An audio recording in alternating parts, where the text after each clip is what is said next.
ผิดยิ่งไม่ควรเอ็นเองกับสิ่งเพียงคาดคะเนกาลมาสูตรบทธรรมพระพุทธศาสตร์พระองค์วางวาดหมดจดไม่ให้ไขว้เขวแนว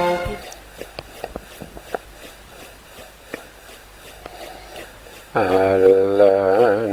สัมมาสัมพุทโธภะคะวะพุทธังภะคะวันตังอะภิวาเทมิสวากขาโตภะคะวะโตธัมโมธัมมังนัมมาสามิสุปฏิปันโนภะคะวะโตสาวกสังโฆสังฆังนะมามินะโมตัสสะภะคะวะโตอะระหะโตสัมมาสัมพุทธัสสะนะโมตัสสะภะคะวะโตอะระหะโตสัมมาสัมพุทธัสสะนะโมตัสสะภะคะวะโตอะระหะโตสัมมาสัมพุทธัสสะสัมมาสัมพุทธมาตุลังสัสสะธัมมาคานุตตมังอาภิวาทิยาปาติสังอาภิธัมมัตตาสังฆังตถาวุตตาภิธัมมัตตาจตุถาปรมัตถโตจิตตังเจตสิกังรูปังนิพพานามิติสัพพทาขอกราบนมัสการพระมหาเถระพระสังฆาธิการพระเถรานุเถระและขอสวัสดีท่านผู้ฟังและผู้ชมทุกท่านที่ติดตามในรายการพระไตรปิฎกลอยฟ้าในเนื้อหาของพระอภิธรรมนะครับครั้งนี้เป็นครั้งที่29ในเรื่องของมิสกะสังคหะมิสกะสังคหะก็คือการแสดงธรรมที่ปะปนกันนะครับปะปนกันระหว่างอากุศลกุศลแล้วก็อภัยกตะนะปะปนกันไปนะซึ่งเราก็ยังอยู่ในเรื่องของฌานังคะนะซึ่งเป็นหมวดที่2นะหมวดที่2ในเรื่องของมิสกะสังคหะนะเราอยู่ในฌานังคะฌานังคะก็พูดถึงในเรื่องขององค์ฌานนะครับองค์ฌานจะเกิดขึ้นต่อเมื่อเรามีสมาธินะครับไม่ว่าเราจะมีสมาธิที่เป็นคณิกะสมาธิหรือว่าอุปจารสมาธิหรือว่าอัปปนาสมาธิก็ตามแต่ปรากฏชัดเจนแล้วเราเห็นได้ชัดเจนนั้นก็คือจะปรากฏอยู่ที่อัปปนาสมาธินะครับอยู่ในปฐมฌานทุติยฌานตติยฌานจตุตถฌานหรือว่าปัญจมฌานแต่ในขณะที่เราอยู่ในฌานเหล่านี้เราไม่สามารถที่จะรู้องค์ฌานได้เรารู้องค์ฌานว่าปรากฏชัดเจนตอนไหนก็คือตอนที่เราถอยออกมาจากอัปปนาฌานถอยมาจากปฐมฌานนะครับมาอยู่ที่อุปจารสมาธิคือหมายถึงตอนที่เราออกจากฌานมาใหม่นะครับเราออกจากฌานมาใหม่ๆตรงนั้นเราจะมีการปัจเจเวกขณะวิถีที่จะมาพิจารณาองค์ฌานเมื่อเรามีวิถีที่ชื่อว่าปัจเจเวกขณะวิถีมาพิจารณาองค์ฌานเราก็จะเห็นองค์ฌานปรากฏชัดเจนเมื่อเราเห็นองค์ฌานปรากฏชัดเจนเราก็จะรู้ได้ว่าเราได้ฌานอะไรเราได้ปฐมฌานใช่ไหมถ้าปฐมฌานก็จะต้องมีองค์ฌาน5ถ้าทุติยฌานก็จะต้องมีองค์ฌาน4นะครับถ้าตติยฌานก็มีองค์ฌาน2จตุตถฌานก็มี ตติยฌานมีองค์ฌานสามนะครับจตุทัฏฐฌานมีองค์ฌานสองแล้วก็ปัญจมฌานก็มีองค์ฌานสองแต่องค์ฌานสองไม่เหมือนกันนะครับไม่เหมือนกันนะครับตัวองค์ฌานไม่เหมือนกันนะตัวองค์ฌานในจตุทัฏฐฌานเนี่ยก็คือได้แก่สุขกับเอกคตานะครับก็คือสมนัตกับเอกคตาแต่ถ้าเป็นปัญจมฌานก็จะเป็นอุเบกขากับเอกคตามันก็จะไม่เหมือนกันนะครับก็จะไม่เหมือนกันนะแต่ตัวอารมณ์ที่เป็นอุเบกขานั้นนะครับก็คือตัวเขาเรียกว่าเป็นตัตระมัชฌัตตาตัวตัตระมัชฌัตตานี้เป็นเจตสิกดวงหนึ่งที่ทำหน้าที่ในการที่จะปรับให้เกิดความสม่ำเสมอระหว่างจิตแล้วก็เจตสิกนะครับทำให้สม่ำเสมอกันนะครับด้วยเมื่อสม่ำเสมอกันเราก็จะเรียกว่าเป็นเอกคตานะครับอันนี้คือตัวตัตระมัชฌัตตานี้เราไม่ได้จัดอยู่ในเรื่องขององค์ฌานนะครับเราไม่ได้จัดอยู่ในเรื่องขององค์ฌานแต่ที่อยู่ในเรื่องขององค์ฌานเนี่ยถ้าว่าโดยองค์ธรรมมีอยู่5ตามที่เราทราบนะครับตามที่ผมนำเสนอทุกครั้งก่อนที่เราจะแสดงต่อในเรื่องของ ศึกษาต่อจากครั้งก่อนๆอย่างเงี้ยผมก็นำมาอธิบายทุกครั้งนะครับในตัวเวทนาเนี่ยนะครับตัวเวทนาเจตสิกเนี่ยถ้าว่าโดยองค์ฌานตั้งแต่คณิกะสมาธิจนถึงอัปปนาสมาธิก็จะแยกออกเป็น3นะครับก็จะมีโสมนัสเวทนานะครับโสมนัสเวทนาเนี่ยก็เป็นสมาธิที่เป็นได้ทั้งคณิกะสมาธิอุปจารสมาธิแล้วก็อัปปนาสมาธิ ทีนี้บางท่านเนี่ยจะสงสัยว่าแล้วคณิกะสมาธิ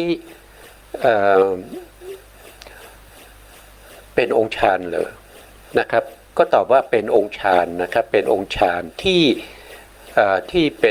ป็นโลภะที่เป็นสมนัสก็เป็นองค์ฌานแต่เป็นคณิกะสมาธินะครับคือเป็นสมาธิขณะนะครับเป็นการเกิดขึ้นแต่ละขณะแต่กำลังของสมาธินั้นมีกำลังมากนะครับมีกำลังมากแต่มากในที่นี้ไม่ได้หมายความว่าจะมีมากเท่ากับอุปจารสมาธิไม่ใช่นะครับคือมีกำลังมา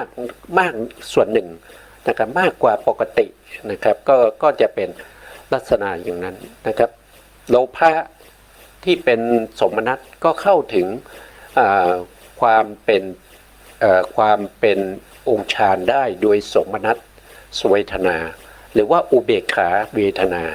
แล้วก็โทสะก็เข้าถึงความเป็น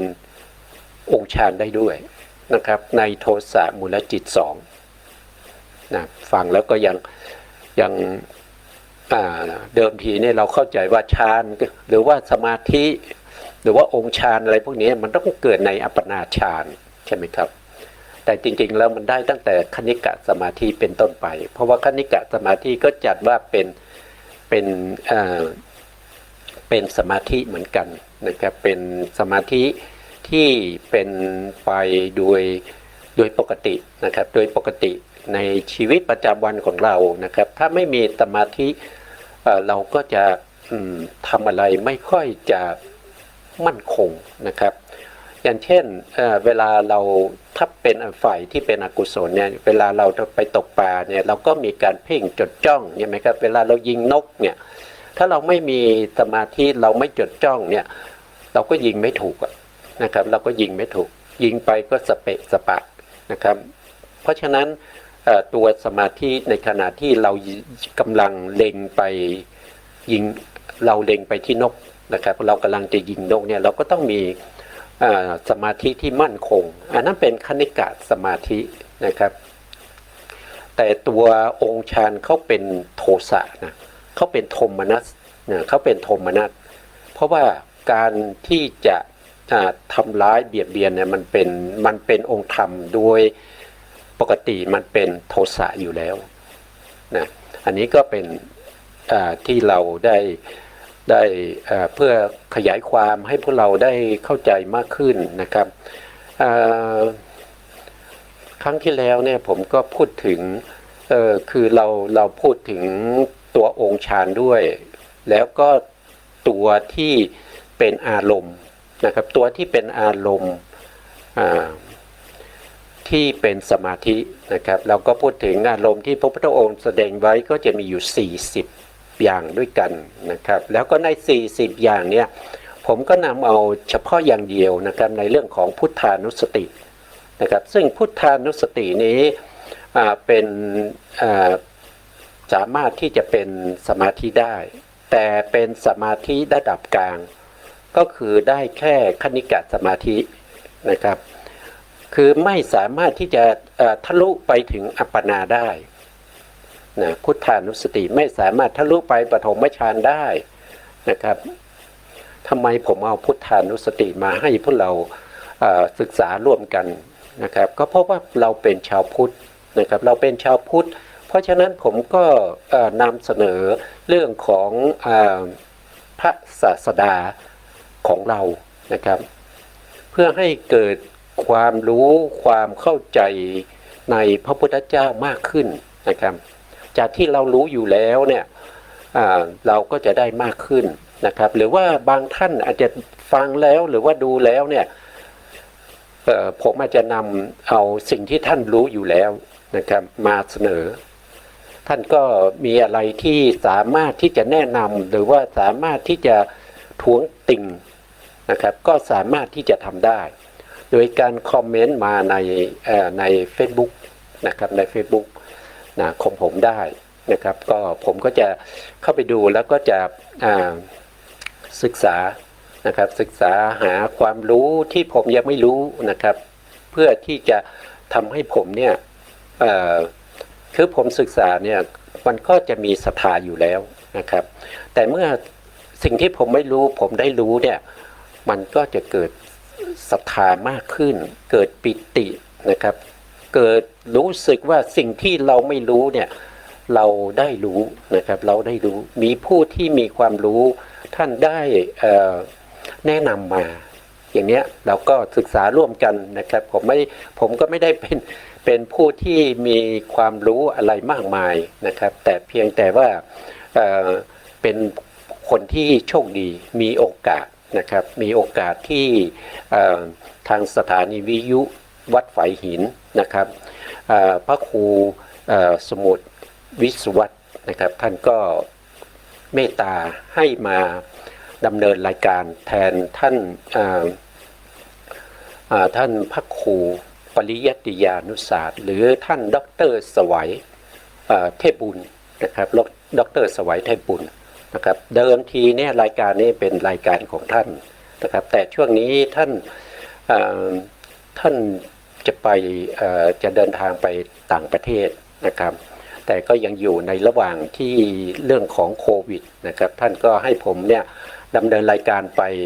ปก่อนไปเรื่อยๆนะครับแล้วก็ท่านไปต่างประเทศกลับมานะครับก็จะมาดำเนินรายการต่อนะครับส่วนผมก็ทางวิทยุถ้าท่านมารับ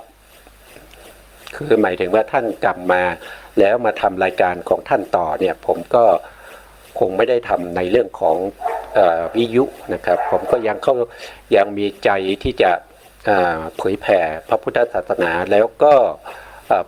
การที่ผมมาทำอย่างนี้เนี่ยผมก็ได้ความรู้มากขึ้นนะครับจากที่เดิมเนี่ยผมก็มีความรู้อยู่เท่าที่ผมศึกษาเล่าเรียนมาใช่ไหมครับแต่เมื่อผมมาทำรายการอย่างนี้ผมก็มีการค้นคว้าดูในเรื่องของพระไตรปิฎกนะครับจากเดิมเนี่ยผมเรียนภาคพิธรรมมานะครับผมเรียนภาคพิธรรมมาผมจบภาคพิธรรมเป็นอภิธรรมบัณฑิตนะครับแล้วก็เป็นอาจารย์สอนในเรื่องของภาคพิธรรม นะครับผมก็จะสอนผมไม่ได้ประจำอยู่ชั้นใดชั้นหนึ่งนะครับผมก็จะสอนตั้งแต่จุลตรีไปจนถึงมหาเอกนะครับผมก็จะสอนตามไปเรื่อยๆตามลูกศิษย์ผมไปนะครับสอบได้ก็ขึ้นไปก็ตามไปนะครับตามไปเรื่อยๆจนจบนะครับก็บางครั้งก็อภิธรรมเนี่ยมันเป็นเรื่องที่จะมีคนสนใจเนี่ยก็มีอยู่นะครับแต่ว่ามันไม่มากนะมันไม่มากเลยอย่างที่ผมอยู่เนี่ยเชียงใหม่เนี่ยนะครับจะมีผู้ที่มาเรียนเนี่ยก็ไม่มากมีอยู่ครั้งหนึ่งมั้งครับมีอยู่ครั้งเดียวเท่านั้นอ่ะชั้นจุลตรีหรือจุลโทเนี่ยมีผู้ที่มาศึกษาประมาณ20คนคือมากที่สุดนะพอศึกษาไปมันก็จะหายไปนะครับสุดท้ายก็เหลือแค่คน2คนนะครับเหลือแค่คน2คนเท่านั้นที่สามารถจะไปจบมหาเอกได้นะครับมันไม่เหมือนกับการศึกษานักธรรมหรือว่าบาลีใช่ไหมครับนักธรรมบาลีเนี่ยศึกษาไปเนี่ยเขาก็ได้รับเกียรตินะครับได้รับเกียรติได้ติดไปว่าไปจบนักธรรมเอกจบมหาปรริญญานะครับเป็นอะไรปรริญญา5ปรริญญา6ปรริญญา7หรือว่า8หรือ9เนี่ยแต่พระอภิธรรมเนี่ยมันไม่มีใครประเทศเรานะครับพูดถึงประเทศไทยเราเนี่ยไม่ค่อยมีผู้ที่สนับสนุนนะครับแต่อภิธรรมเนี่ยเป็นการศึกษาในเรื่องของรูปกับนามนะครับศึกษาในตัวเรานี้นะครับว่าตัวเราเนี่ยมันมีอะไรบ้างแล้วก็สภาวะธรรมที่อยู่ในตัวเราเนี่ยมันเกิดขึ้นยังไงนะครับมันเกิดขึ้นยังไงแล้วก็มันดับไปยังไงนะก็ศึกษาแค่นี้นะครับศึกษาแค่นี้ก็ใช้เวลานานนะครับหลักสูตรของมหาวิทยาลัยมหาจุฬาลงกรณราชวิทยาลัยในสาขาบริการประชาชนอภิธรรมโชติกะวิทยาลัยนะครับขึ้นตรงกับมหาวิทยาลัยนะครับก็ใช้เวลาศึกษาอย่างน้อยเลยนะครับ7 ปีกับ6เดือนนะครับ7 ปีกับ6เดือนนะครับก็ศึกษาตั้งแต่จุลตรีไปจนถึงจุลตรีนะครับขึ้นไปจนถึงมหาเอกนะครับแล้วก็จบมหาเอกนะครับก็จะมีหลักสูตรก็เรียนผมว่าถ้าเรียนพระอภิธรรมจนถึงมหาเอกจบมหาเอกเนี่ยมันรู้มีความรู้มากเลยนะครับมีความรู้มากจะพูดถึงเรื่องไหนเนี่ยก็สามารถที่จะพูดได้นะครับสามารถที่จะเอาอภิธรรมเนี่ยไปอธิบายนะครับไปอธิบายในเรื่องของพระวินัยพระสูตรอะไรต่างๆเนี่ยสามารถใช้อภิธรรมเนี่ยไปอธิบายได้แล้วการใช้อภิธรรมอธิบายเนี่ยผู้ฟังเนี่ยจะเกิดความเข้าใจนะครับเกิดความเข้าใจถึงสภาวธรรมเกิดปัญญานะครับเกิดปัญญานะครับถ้าไม่ได้ใช้หลักพระอภิธรรมเนี่ยการแสดงธรรมเนี่ยไม่ว่าจะใครก็ตามนะมีโอกาสที่จะผิดพลาดได้นะครับมีโอกาสที่จะแสดงกุศลเป็นอกุศลได้นะครับหรือว่าจะแสดงอกุศลให้เป็นกุศลได้เนื่องจากเขาไม่ได้ศึกษาในเรื่องขององค์ธรรมมานะครับเพราะองค์ธรรมเนี่ยจะอยู่ในพระอภิธรรมนะครับอยู่ในพระอภิธรรมเพราะฉะนั้นถ้าเราแสดงธรรมด้วยการเอาองค์ธรรมเป็นหลักเมื่อเอาองค์ธรรมเป็นหลักเนี่ยองค์ธรรมนี่ตายตัวใช่ไหมครับตายตัวกุศลก็เป็นกุศลเขาจะเป็นอย่างอื่นไม่ได้อกุศลก็เป็นอกุศลจะเป็นอย่างอื่นไม่ได้มันเป็นปรมัตถธรรมมันเป็นสภาวะที่มันเป็นอย่างไรมันก็จะเป็นอย่างนั้นอย่างเช่นความแข็งเนี่ยใช่ไหมความแข็งเนี่ยมันจะกลายเป็นความร้อนไม่ได้ความร้อนก็เป็นความร้อนนะครับความหย่อนความตึงก็เป็นความหย่อนความตึงความเอิบอาบนะครับเกาะกุมเนิบหนาบมันก็เป็นของมันอย่างนั้นจะให้มันเป็นอย่างอื่นมันไม่เป็นแล้วก็ สิ่งพวกนี้รู้ได้ด้วยกายประสาทอย่างเงี้ยนะครับรู้ได้ด้วยกายประสาทยกเว้นอาโปธาตุนะครับที่เป็นการไหลการเอิบอาบนะต้องรู้ทางใจนะครับต้องรู้ทางใจนะอย่างนี้เป็นต้นนะครับเพราะฉะนั้นก็ถือว่าพระพิธรรมเนี่ยมีประโยชน์ต่อ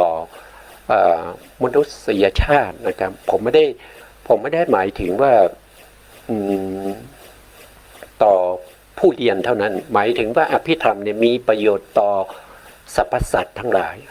นะครับให้สรรพสัตว์ทั้งหลายเนี่ยได้เข้าใจในเรื่องของสภาวธรรมนะครับได้เกิดความรู้ความเข้าใจได้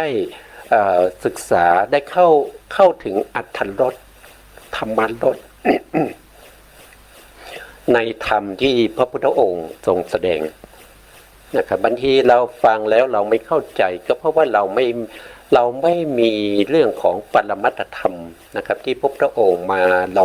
มาแสดงไว้มารองรับซึ่งบัญญัติอภิธรรมเนี่ยเป็นสภาวธรรมที่กล่าวถึงในเรื่องของสภาวธรรมก็เป็นตัวที่เป็นรองรับตัวบัญญัตินะครับพูดบัญญัติอย่างนี้เนี่ยก็จะมีสภาวธรรมรองรับอยู่หรือปรมัตถธรรมรองรับอยู่อย่างเงี้ยนะครับอันนี้ก็เป็นเรื่องที่ ที่ยังไงเราชาวพุทธนะครับก็สนใจไว้ก็จะดีก็ดีนะไม่ได้มี ปัญหาอะไรนะครับแต่ถ้าไม่เรียนก็ถือว่าเราไม่รู้ก็แล้วกันนะครับเพราะฉะนั้นคนเราเนี่ยสิ่งที่รู้ก็มีนะครับแต่สิ่งที่เราไม่รู้มันมีอีกเยอะนะครับมันมีอีกเยอะนะครับถ้าเราจะรู้ให้หมดนะครับเราจะรู้ให้หมดโดยไม่เหลือนะครับนั่นก็คือเราได้เป็นพระพุทธเจ้าแล้วเป็นพระสัมมาสัมพุทธเจ้าแล้วนะครับเพราะสัมมาสัมพุทธเจ้านี้จะรู้ทุกสิ่งทุกอย่างนะครับมีสัพพัญญุตญาณมีอาณาบรณญาณเป็นตัวที่ทำลายเครื่องกีดขวางในการที่จะไม่รู้นะครับเป็นตัวที่กำจัดซึ่งส่วนที่จะทำให้ไม่รู้อันนี้ก็ถ้าเรารู้เนี่ยมันจะเกิดปิติเกิดความรู้สึกเอิบอิ่มมันบอกไม่ถูกนะครับถ้าพวกเราได้เข้าใจนะครับอย่างเช่นยกตัวอย่างง่ายๆนะครับอย่างเช่นเราเมื่อไรเราก็เข้าใจบางสิ่งบางอย่างว่ามันเป็นอย่างนี้นะครับเขาก็บอกเราว่ามันเป็นอย่างนี้แต่พิสูจน์ไม่ได้แต่เมื่อเรามารู้ความจริงเราสามารถพิสูจน์ได้นะครับเราจะเกิดความรู้สึกเอิบอิ่มในใจเกิดศรัทธาขึ้นมานะครับซึ่งเป็นตัวที่รองรับพระธรรมคำสั่งสอนของพระพุทธเจ้าถ้าไม่มีศรัทธาไม่มีใครศึกษานะครับแต่ศรัทธาจะเกิดขึ้นได้ก็ต่อเมื่อเราได้ยินได้ฟังนะครับเราได้ยินได้ฟังในพระธรรมคำสั่งสอนของพระสัมมาสัมพุทธเจ้าโดยบริบูรณ์จากต้นถึงปลายนะครับไม่ใช่ฟังนิดๆหน่อยๆแล้วก็เอาไปขยายความเองนะครับไปขยายความเองมันจะผิดพลาดมากกว่านะครับวันนี้เราก็มาสู่ในเรื่องเดิมที่เรายังพูดถึงในเรื่องของพุทธคุณนะครับพุทธคุณนี้เป็นสามารถเข้าถึงอุปจารสมาธินะครับก็จะมีตั้งแต่อรหันตคุณนะครับมีอรหังนะครับสัมมาสัมพุทโธวิชาจารณาสัมปันโนสุขโตโลกวิทูอนุตตโลปุริสธรรมาสารถินะสัทธาเทวามนุสานังพุทโธภัคควานะครับอันนี้ก็เป็นพุทธคุณโดยย่อๆทั้ง9ประการนะครับเราขั้นที่แล้วเนี่ยเราถึงในเรื่องของอนุตตโลนะครับอนุตตโลปุริสธรรมาสารถินะครับเราเนี่ยนะครับก็ถึงหัวข้อนี้อยู่นะครับปุริสธรรมาสารถิก็คือทรงฝึกบุรุษที่ควรฝึกนะครับบุรุษที่ควรฝึกตรงนี้เพราะตรงนี้ก็อันนี้ก็มาจากน่าจะมาจากฎีกานะครับน่าจะมาจากฎีกานะเดี๋ยวผมดูนิดนึงนะอันนี้มาจาก เนี่ยครับมาจากฎีกานะครับมาจากฎีกาพระฎีกาพระวินัยอันนี้ก็มาจากฎีกาพระวินัยแต่ตรงนี้ผมหาไม่เจอนะครับว่าก็น่าจะมาจากฎีกาเพราะว่าผมไปค้นในพระไตรปิฎกแล้วผมไปค้นในอรรถกถาของพระไตรปิฎกแล้วเราก็เห็นแต่ชื่อนะครับที่ผมติดค้างไว้เมื่อครั้งที่แล้วเนี่ยนะครับว่าผมจะไปหารายละเอียดว่าอย่างเช่นอปาลานั้นนาคราชเนี่ยมีเรื่องราวเป็นมาอย่างไรผมหาไม่ได้นะครับหาได้แต่ชื่อนะครับหาได้แต่ชื่อมีชื่ออย่างเงี้ยในเรื่องของพุทธคุณนะครับ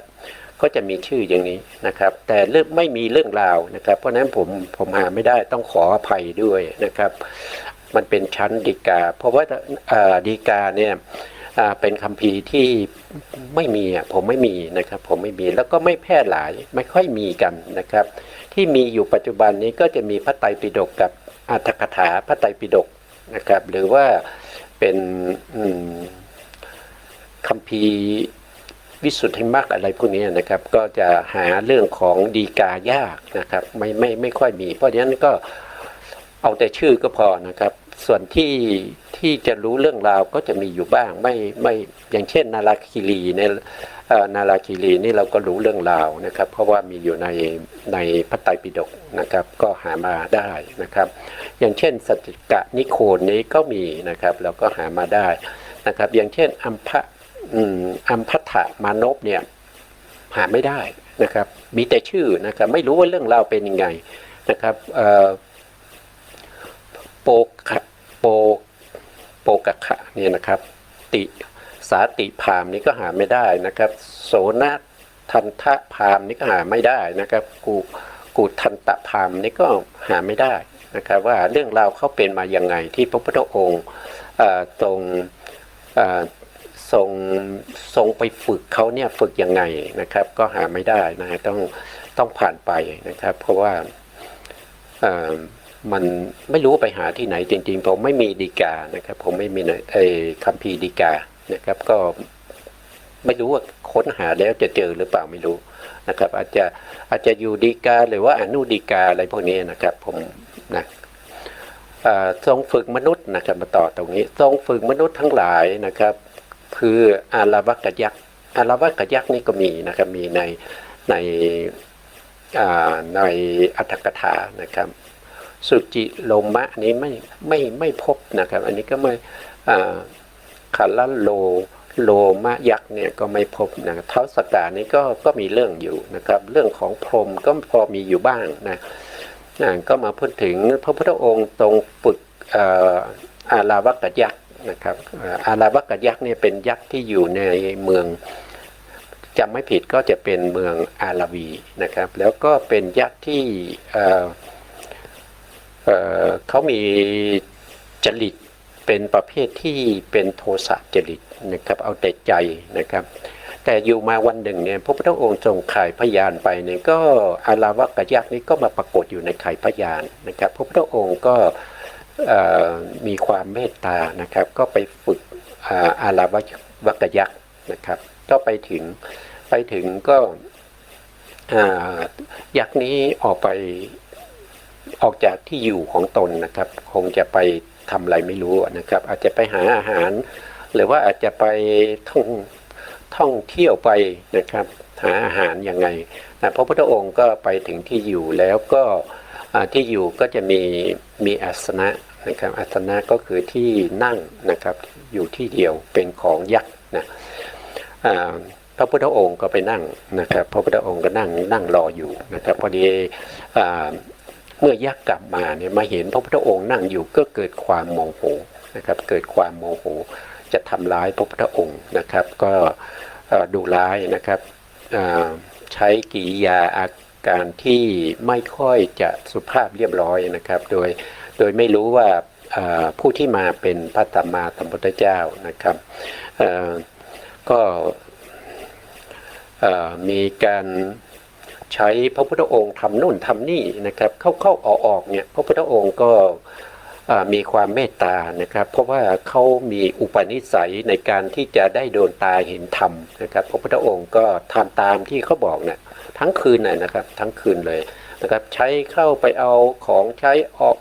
ได้ออกมาอย่างเงี้ยโอนเข้าวนออกนะครับด้วยพระมหากรุณาธิคุณของพระสัมมาสัมพุทธเจ้าพระสัมมาสัมพุทธเจ้าก็ไม่ได้โกรธไม่ได้ว่าอะไรนะครับสุดท้ายอา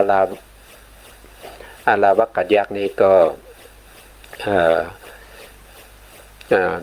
มีจิตใจที่อ่อนโยนขึ้นนะครับแล้วก็โทสะก็หมดไปก็สนทนานะครับเมื่อฟังพระพุทธองค์พูดนะครับเขาก็รู้ได้ทันทีว่าเป็นพระพุทธเจ้านะครับเป็นพระพุทธเจ้าก็ฟังธรรมแล้วก็ได้ดวงตาเห็นธรรมเป็นโสดาบันนะครับได้โสดาบันยักษ์นี้เป็นโสดาบันได้ยักษ์นี้ไม่ใช่สัตว์เดรัจฉานนะครับถ้าเป็นเดรัจฉานแล้วก็จะไม่สามารถที่จะได้ดวงตาเห็นธรรมนะครับเป็นยักษ์นะครับสามารถที่จะฟังธรรมแล้วก็ตรัสรู้ธรรมนะครับอย่างเช่นพระเจ้าพิมพิสารเนี่ยท่านเป็นโสดาบันนะท่านเป็นโสดาบันแล้วก็ท่านก็ไม่ได้เจริญวิปัสสนาต่อจนเป็นสกัทคามีอนาคามีหรือเป็นพระอรหันต์นะครับท่านก็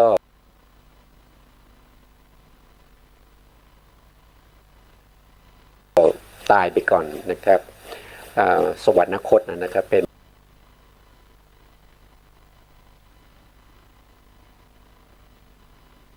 กิจนะครับกิจฝ่าเท้านะครับเพราะว่าเห็นพระเจ้าพิมพิสารเนี่ยเดินจงกรมนะครับเดินจงกรมก็เอามีดเนี่ยมากิจฝ่าเท้าจนพระเจ้าพิมพิสารทนไม่ได้ก็สวรรคตไปนะครับแล้วก็ไปเกิดเป็นยักษ์นะครับไปเกิดเป็นยักษ์อยู่ภายใต้การปกครองของท้าวเวสสุวรรณนะครับท้าวเวสสุวรรณนี้จะเป็นผู้ที่ดูแลพวกยักษ์ที่อยู่ทางทิศเหนือของภูเขาสีเนรุนะครับพระเจ้าพิมพิสารท่านเป็นโสดาบันท่านก็ยังไปเกิดเป็นยักษ์นะครับเพราะฉะนั้นก็ไม่สงสัยว่ายักษ์นี้จะสามารถที่จะมีดวงตาเห็นธรรมได้ไหมก็ตอบว่าได้นะครับจากเรื่องของอาลาวกัจยักษ์หรือว่าจากเรื่องของพระเจ้าพิมพิสารที่ไปอุบัติไปเกิดนะครับก็ไปเกิดเป็นยักษ์นะครับท่านเป็นโสดาบันจากเมืองมนุษย์แล้วนะครับจากมนุษย์ภูมิแล้วไปเกิดเป็นยักษ์อยู่ทางทิศเหนือของภูเขาสีเนรุนะนี่ก็เป็นเรื่องพอจะจับใจความได้แค่นี้นะครับสุจินโลมายักษ์นี้ผมหาไม่เจอนะครับแล้วก็ท้าวสกะนะครับท้าวสกะเนี่ยองค์ปัจจุบันนี้เท่าที่ทราบนะครับท้าวสกะเนี่ยองค์ปัจจุบันนี้เดิมเนี่ยท่านก็เป็นท้าวสกะนะเป็นท้าวสกะแล้วก็หมดอายุแล้วก็มาเกิดเป็นท้าวสกะที่เดิมนะทีนี้มีเรื่องอยู่ว่าเดิมเนี่ยท่านเป็นท้าวสกะเนี่ยแล้วอยู่มาวันหนึ่งเนี่ยท่านก็มีนิมิตนะมีนิมิตที่ปรากฏให้เห็นชัดว่า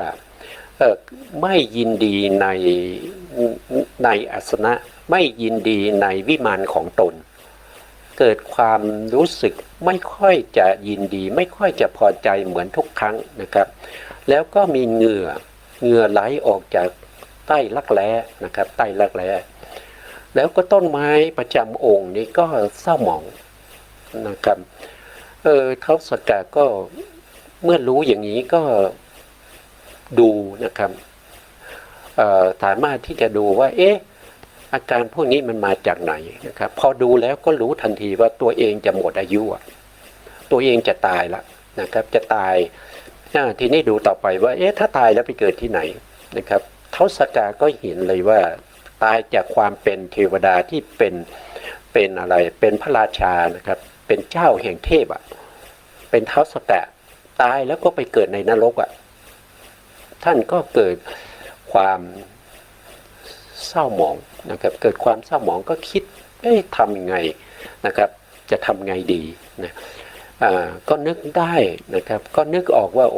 ผู้ที่จะช่วยเราได้เนี่ยมีแต่พระสัมมาสัมพุทธเจ้าเท่านั้น นะครับได้เฉพาะพระสัมมาสัมพุทธเจ้าท่านก็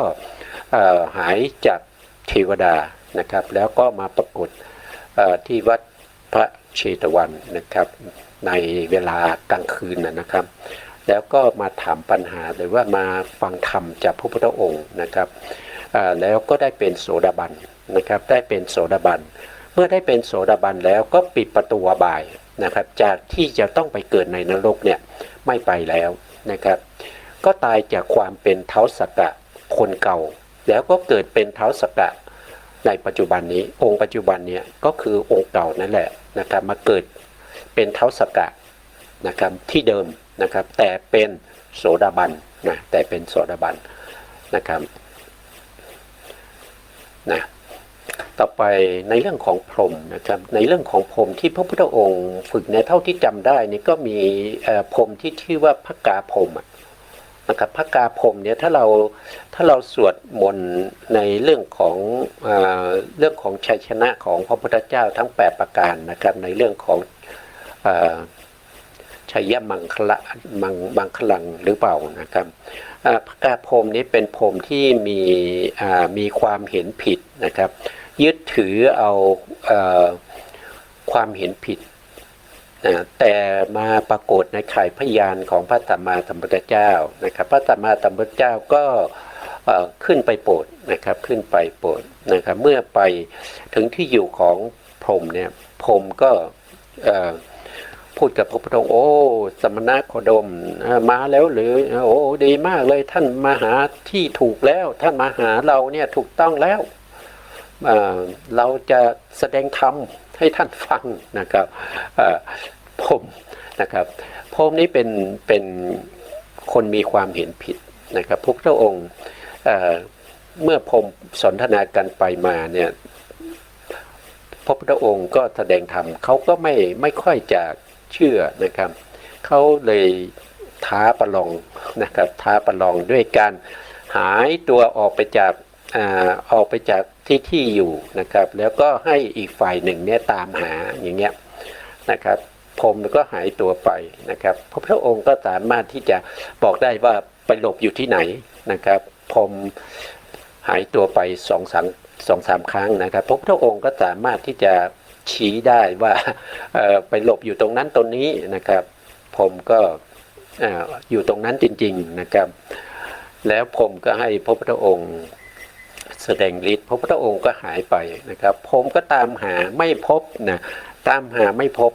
ไม่รู้ว่าพระพุทธองค์ไปที่ไหนก็ยอมแพ้นะครับพอยอมแพ้ก็ใจก็อ่อนลงแล้วก็ยินยอมฟังพระธรรมนะครับก็ได้เป็นโสดาบันนะครับก็พระภกพรหมนะครับชื่อว่าภกพรหมนะครับแล้วก็มีพรหมอีกหลายท่านนะครับคงจะไม่พูดแล้วนะครับคงจะเดี๋ยวเราไม่จบนะครับนะแล้วก็ทรงฝึกด้วย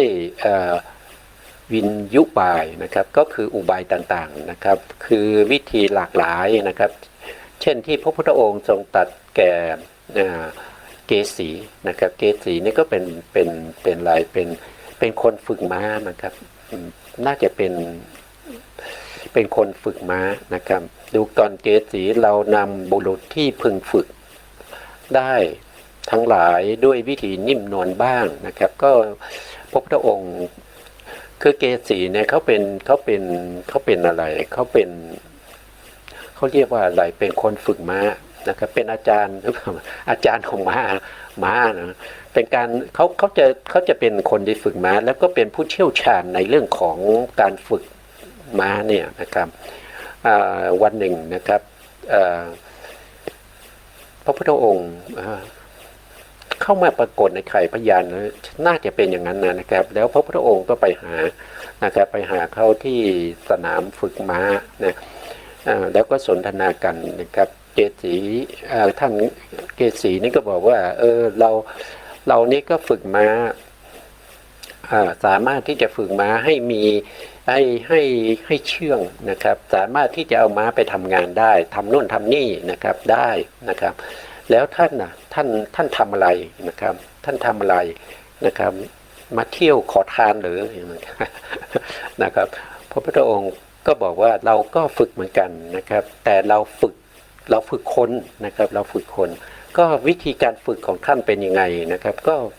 ก็สนทนากันว่าม้าก็มีหลายอย่างนะครับมีหลายอย่างฝึกทั้งวิธีที่นิ่มนวลบ้างนะครับวิธีที่รุนแรงบ้างบางครั้งก็ฝึกสลับกันไปนะครับตามอัธยาศัยตามนิสัยนะครับของม้านั้นๆนะพระพุทธองค์ก็ตรัสว่าอย่างนี้แหละนะครับที่ปรากฏอยู่ตรงนี้นะครับว่าเรานำบุรุษนะครับก็คือนำคนที่สมควรฝึกนะครับทั้งหลายไปด้วยวิธีที่นิ่มนวลนะครับวิธีที่นิ่มนวลตามสมควรแก่บุรุษนั้นนะครับตามอัธยาศัยปณิสัยจริตของเขาเป็นยังไงก็ฝึกไปตามนั้นนะครับบ้างนะเรานำบุรุษที่พึงฝึกได้ทั้งหลาย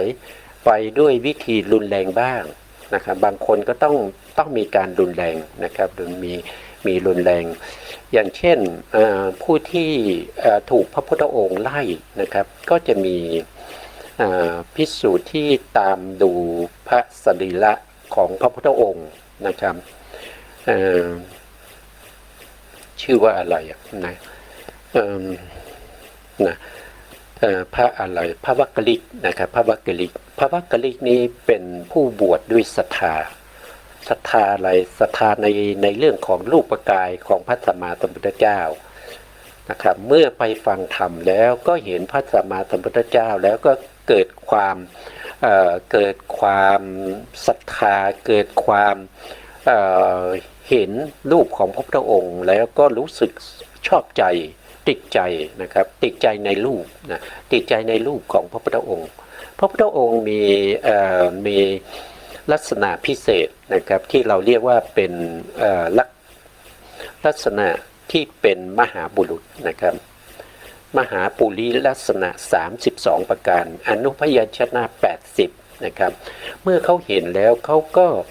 เกิดความคิดว่าถ้าเราบวชเนี้ยเราก็จะได้อยู่ใกล้กับพระพุทธองค์นะครับเราก็จะคอยดู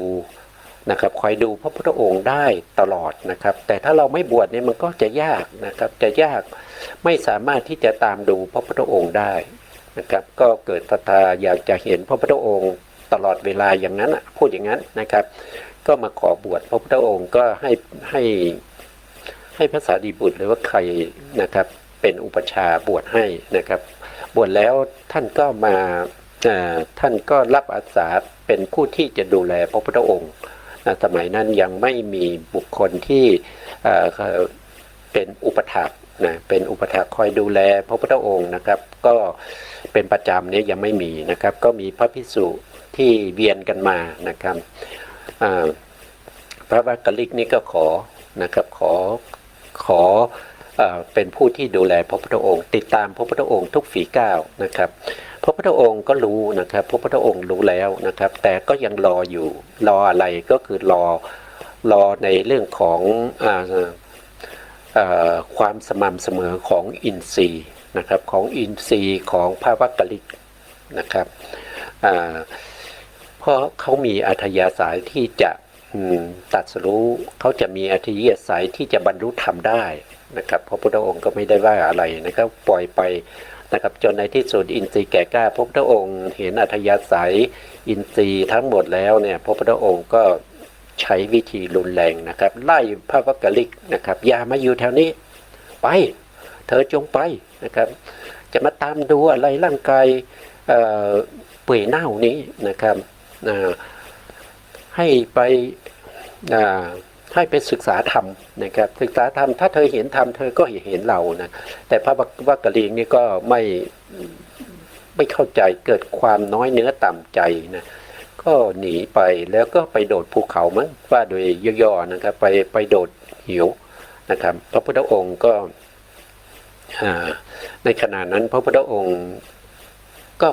ปรากฏกายนะครับแล้วก็พูดกับพระวักกลิกนะครับพระวักกลิกก็เกิดความรู้สึกว่าพระพุทธองค์ก็ยังเป็นห่วงเราอย่างเงี้ยนะครับในขณะที่เรากำลังจะโดดเขานะครับก็จิตใจก็อ่อนลงก็แสดงธรรมก็เขาก็ได้ดวงตาเห็นธรรมนะครับได้ดวงตาเห็นธรรม น่าจะตรัสรู้ทำเป็นพระอรหันต์นะน่าจะเป็นอย่างนั้นนะครับแล้วก็โดดเขาตายหรือเปล่าไม่รู้นะครับตรงนั้นผมจำไม่ได้นะก็ใช้วิธีที่รุนแรงกับภาพวากลิกนะครับโดยการไล่ไม่ให้มาอยู่ใกล้ๆนะครับให้หนีไปนะครับก็ต้องใช้ในเรื่องของความรุนแรงก็จะรุนแรงก็ยังไงก็เราไปศึกษาดูนะครับไปอ่านเพิ่มเติมได้ในพระไตรปิฎกมีนะครับเรื่องของภาพวากลิกนะภาพวากลิกเรานำบุรุษที่ฝึกได้นะครับทั้งหลายไปด้วยวิธีสลับกันบ้างนะครับสลับกันก็ทั้งรุนแรงบ้างทั้งนิ่มนวลบ้างอันนี้ก็เป็นการฝึกของพระสัมมาสัมพุทธเจ้าที่ฝึกแก่เวนยสัตว์ทั้งหลายนะครับตัดบอกคุณวิเศษที่ยิ่งขึ้นไปบ้างมีปฐมฌานนะอันนี้เราพูดถึงบ่อยปฐมฌานก็มีองค์ฌานอยู่5นะครับจำไว้นะก็จะมีวิตกนะวิตกวิจารนะครับแล้วก็ปีติสุขเอกคตานะปฐมฌานมีองค์ฌาน5นะครับแก่ผู้ที่มีการที่จะทำสมาธิได้เนี่ยจะต้องเป็นผู้ที่มีศีลนะผู้ที่ศีลจะต้องบริสุทธิ์ด้วยนะครับที่เราทำสมาธิแล้วไม่สามารถที่จะได้อุปจารสมาธิหรืออัปปนาสมาธิเนี่ยเราต้องดูศีลของเราว่าเราบริสุทธิ์ไหมนะครับศีลจะต้องเป็นศีลประเภทที่เขาเรียกว่าศีล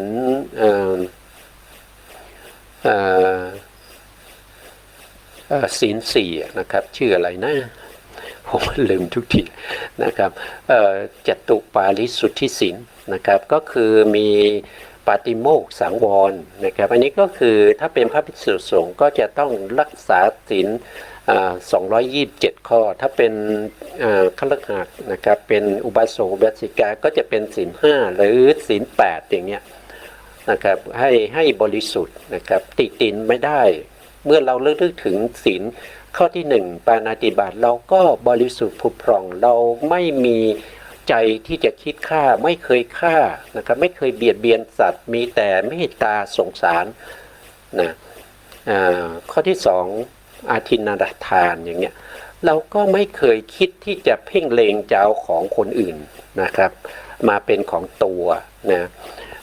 ข้อที่3ก็เราในเรื่องของกาเมนะครับก็ไม่เคยผิดศีลในข้อที่3นะครับ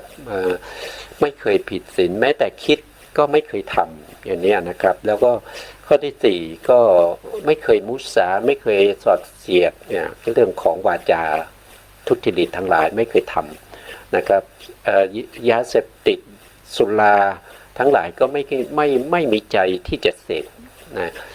อย่างนี้นะไม่คิดถึงศีลที่บริสุทธิ์ของตัวที่บริสุทธิ์เนี่ยก็สามารถให้ได้ฌานได้นะครับแล้วก็ไปทำพุทธานุสตินะครับไปเจริญพุทธานุสติก็จะทำให้เราเนี่ยได้อุปจารสมาธิโดยมีคุณของพระพุทธเจ้าเนี่ยเป็นอารมณ์นะครับนะก็จะเป็นอย่างนี้ถ้าเราศีลไม่บริสุทธิ์เนี่ยมันจะไม่ได้อุปจารสมาธินะครับเพราะว่าเวลาเรามาเจริญสมาธิเนี่ยมันก็จะมีความกังวลมีความวิตกนะครับมีความรำคาญใจนะครับฟุ้งซ่านไปในอารมณ์ต่างๆนะครับที่เราที่ในอดีตนะครับในอดีตที่เราทำมาแล้วที่มันไม่ดีนะครับแล้วก็ฟุ้งซ่านไปอนาคตว่าเราจะทำให้ดีอะไรอย่างเงี้ยมันก็ไม่มีโอกาสที่จะได้อุปจารสมาธิไม่สามารถที่จะเจริญพุทธคุณได้นะครับศีลต้องบริสุทธิ์นะศีลต้องบริสุทธิ์ก่อนนะครับที่พระพุทธองค์ทรงแนะนำแล้วก็สั่งสอนพวกเราเนี่ยเรื่องของศีลนี่มีความสำคัญเพราะว่าเป็นพื้นฐานนะเป็นพื้นฐานของสมาธินะสมาธิก็เป็นพื้นฐานของปัญญาจตุปาริสุทธิศีล1คือปฏิโมกข์สังวรนะครับ2คืออินทรีย์สังวรก็คือมีการสำรวมอินทรีย์ปิดกั้นอกุศลทั้งหลายที่จะเข้ามาทางตาทางหูทางจมูกทางลิ้นทางกายแล้วก็การนึกคิดเนี่ยนะครับไม่ให้เป็นไป ไม่ให้เป็นอาหารให้แก่อกุศลทั้งหลายเกิดขึ้นนิวรณ์ทั้งหลายนะครับนะต้องมีการสังวรไว้นะครับปิดกั้นอกุศลไม่ให้เข้ามานะนี่ก็เป็นอินทรีย์สังวรนะครับแล้วก็จะมีเรื่องของอาหารนะครับเรื่องของอาหารการเขาเรียกว่าเป็นอาชีวปาริสุทธิศีลนะครับก็คือเรื่องของพระภิกษุสงฆ์ก็จะมีเรื่องของบิณฑบาตเรื่องของอาหารนะครับที่เป็นอาชีพนะครับก็จะต้องบริสุทธิ์ด้วยนะครับไม่ด่างพร้อยนะครับไม่มีมายาสาไถในเรื่องของลาภสักการะอะไรทั้งหลายนะครับเมื่อเราใช้สอยสิ่งเหล่านี้แล้วเนี่ยก็จะมีข้อหนึ่งก็คือปัจจยปริสุทธิศีลนั่นก็คือเราจะต้องมีการปัจเจเวกในการที่เราทานอาหารใช้จีวรใช้เสนาสนะใช้เรื่องของยารักษาโรคทั้งหลายเนี่ยเราต้องมีการพิจารณานะครับพิจารณาก่อนที่จะใช้นะครับถ้าทำอย่างนี้ได้นะก็คือศีลของเราจะบริสุทธิ์ศีลของเราบริสุทธิ์เป็นพื้นฐานที่จะรองรับซึ่งสมาธิที่เป็นคณิกะสมาธิที่เป็นคณิกะสมาธิที่เป็นพุทธานุสติก็จะไปรองรับเอาในเรื่องของวิปัสสนาสามารถจะไปเจริญวิปัสสนาให้เห็นนามรูปได้เพราะกำลังของสมาธินี้เป็นปัจจัยให้ปัญญาเข้าไปเห็นนามรูปนะครับนามรูปแยกนามได้เห็นปัจจัยของรูปนามได้แต่ถ้าเราไม่สามารถเข้าถึงในลักษณะอย่างนั้นได้เนี่ยมันก็มันไม่มีทางอื่นนะครับมันไม่มีทางอื่นถ้าศีลเราไม่บริสุทธิ์มันไม่มีทางอื่นที่จะได้สมาธิเป็นรองรับปัญญาอย่างเงี้ยนะเพราะฉะนั้นทั้งสมาธิแล้วก็ทั้งศีลและสมาธิมันก็มีความสำคัญในการที่จะทำให้เราเนี่ยได้ดวงตาเห็นธรรมเหมือนกันนะครับนะต่อไปนะครับ ตัดบอกมรรคนะครับมรรคปฏิปทาอันยิ่งขึ้นไปนะครับก็ฝึกให้เวนยสัตว์ทั้งหลายนะครับได้มรรคได้อริยมรรคนะครับได้นิพพานเป็นอารมณ์นะครับยิ่งขึ้นไปนะครับได้โสดาบันแล้วก็ให้เป็นสกทาคามีนะครับได้สกทาคามีก็ฝึกให้ได้เป็นอนาคามีแล้วก็ได้เป็นพระอรหันต์นะครับเป็นอริยบุคคลทั้งหลายมีโสดาบันเป็นต้นนี่ก็เป็นพุทธคุณเป็นคุณที่พระพุทธองค์จะเป็นผู้ที่ใช้อุบายในการฝึกพวกเราให้ได้มาซึ่งมรรคนะครับได้มาซึ่งมรรคปฏิปทานะครับก็คือหนทางไปสู่พระนิพพานไปสู่ความดับทุกข์นั่นเองนะพระพุทธองค์จะไม่สนใจในเรื่องอื่นนะครับที่ไม่เป็นหนทางให้ไปสู่ในเรื่องของอริยมรรคนะครับไม่สนใจในเรื่องของการที่จะสร้าง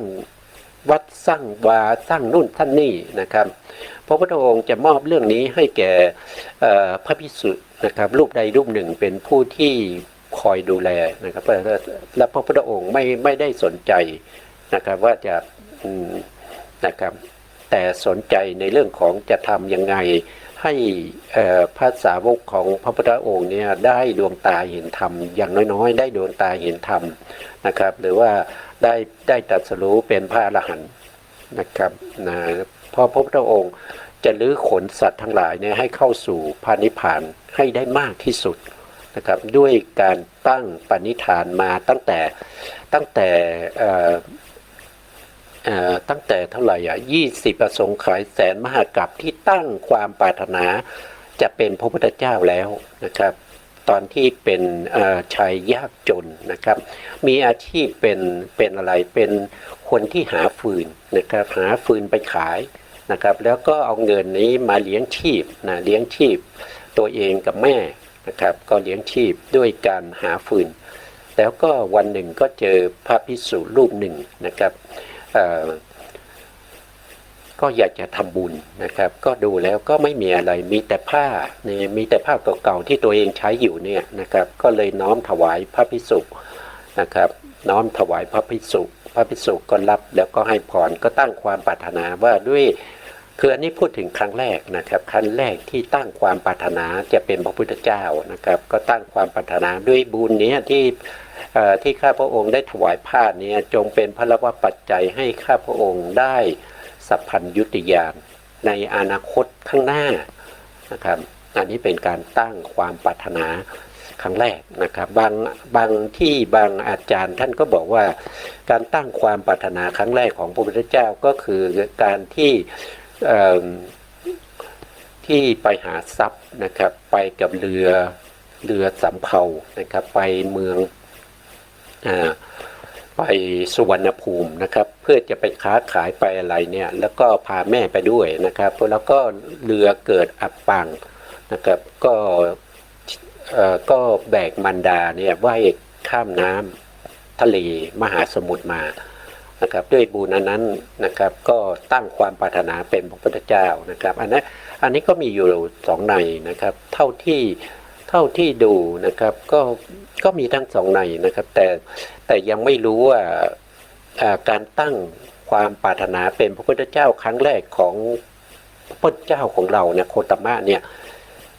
เอาตรงไหนสรุปเอาตรงไหนนะครับตอนที่เป็นชายยากจนหาฟืนหรือว่าตอนที่เป็นพ่อค้าไปค้าขายนะครับไปค้าขายสุวรรณภูมินะครับแล้วเรือล่มนะอันนี้ก็พวกเราหาศึกษาได้นะครับพวกนี้มีอยู่นะครับมีอยู่ไม่ตำราในประเทศไทยเรามีอยู่ก็จะมีในพระไตรปิฎกในก็ดูในอัตถกถาก็ดีนะครับวันนี้เวลาเราหมดอีกแล้วนะครับเราก็ได้แค่นี้นะครับก็ไปเรื่อยๆนะครับก็ไม่ได้รีบร้อนอะไรนะ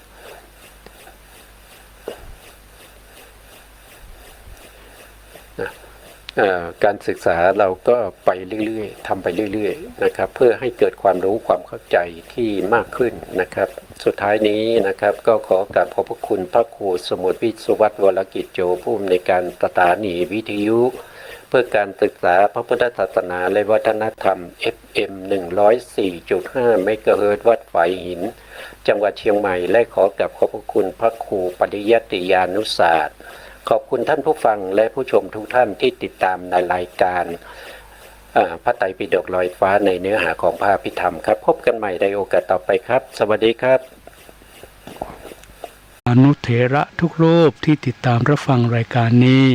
เจริญสุขเจริญธรรมสาธุชนญาติโยมทุกผู้ทุกคนที่ได้ติดตามรับฟังรายการพุทธรักษาบูชาพ่อในวันนี้ก็ได้มาพบกับทุกท่านตามวันเวลาโดยพระครูประสิทธิ์สิรินทโรวัดโลกโมลีอำเภอเมืองจังหวัดเชียงใหม่ท่านผู้ฟังทั้งหลายในครั้งที่แล้วนั้นก็ได้ถึงมงคลในข้อที่3ซึ่งถือว่าเป็นมงคลที่มีความสำคัญกับพวกเราทำไมถึงต้องกล่าวอย่างนั้นก็เนื่องจากว่าคนเรานั้นมีการอยู่ร่วมกันเป็นหมู่อยู่ร่วมกันเป็นคณะอยู่ร่วมกันเป็นครอบครัวเป็นหมู่บ้านเป็นเมืองเป็นประเทศตลอดจนถึงอยู่ด้วยกันร่วมโลกนี้เมื่อได้อยู่รวมกันเป็นหมู่เป็นคณะอย่างนั้นจึงทำให้มีผู้ที่เป็นหัวหน้าหรือผู้ที่เป็นใหญ่ในที่นั่นเช่นถ้าเป็นบ้านผู้ที่เป็นหัวหน้าก็คือพ่อบ้านแม่บ้านถ้าเป็นหมู่บ้านก็จะมีพ่อที่เป็นผู้